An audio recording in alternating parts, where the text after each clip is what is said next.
He told her, an agori is beyond the bound of the earthly shackles, nay, something above the elements which shape the universe and you. He takes a sort of intoxicant and thus gets intoxicated in supreme love which emanates from the innermost recesses of his heart. Shall I call it interiority? It is that which is beyond awareness. He gives off the best part of love. Why part?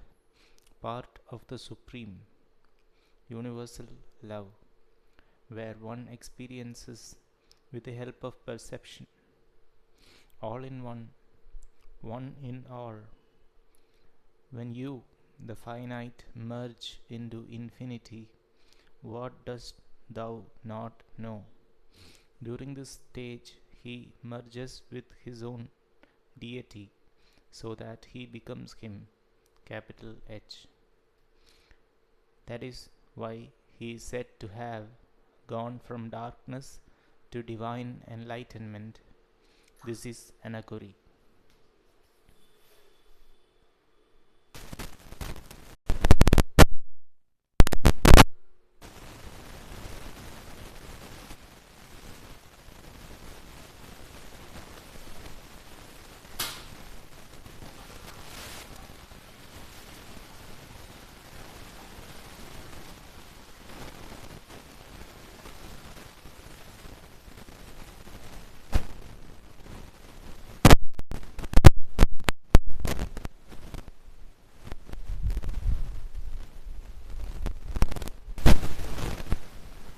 Fast forward.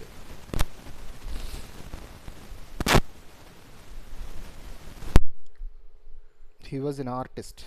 He liked to say, here in India, we believe in watching the artist at work, not in looking at the work of the artist. Artistry is not what the artist produces, but is the artist himself producing. A great composer's music may be transmitted from generation to generation in the West. Our great musicians do not concentrate on creating compositions, they create new musicians to maintain the progression of the artistry. How can one then transmit Vimalananda's artistry to anyone who has not seen it at work? The use of his words in transmission of his art, but only alert readers will be able to detect the subtlety of his artistry at work there beneath. Vimalananda could learn from anyone and would make whatever he learned more artistic. He put the stamp of his personality on everything he said, did, and created, and it is my hope that this stamp appears on these pages as well.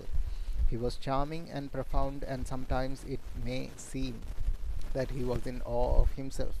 In a way, he was. He was not conceited, he was in awe of what was within him. Chapter 8 on Avishkara explains this more fully. He could be egotistical, and some of that ego is reflected in these pages. He maintained that he maintained that death of the ego meant certain death of the organism, and so never tried to expunge his ego, preferring to keep it tightly under his control. He equated the ego, the individual's power of self identification, with the much misunderstood Kundalini Shakti. His control of his Kundalini enabled him to disengage his consciousness from his own limited, if versatile, personality, so that he could self identify with unlimited divine personalities. Often, when he spoke, it was with the awesome confidence of divinity speaking through him, and this sometimes seemed arrogant to those humans who heard but could not or would not comprehend it. He could be maddening to deal with when he thought he was right but happened to be mistaken. There were times I found it difficult to respect Vimalananda, and other times when it was difficult to like him very much. But it was never difficult to love him. When first we met, I analyzed him dissected his opinions, and attempted to preserve the objective aloofness I felt was appropriate for a Western scientist. All in vain, for the current of warmth which flowed continuously over whoever he took into his circle of children was irresistible. My distrustful Western nature balked at first, but eventually my doubt dissolved in spite of itself, and he and I settled into the seemingly preordained role of father and son. Or perhaps I should say father and mother and son, for never did his love lose its motherliness.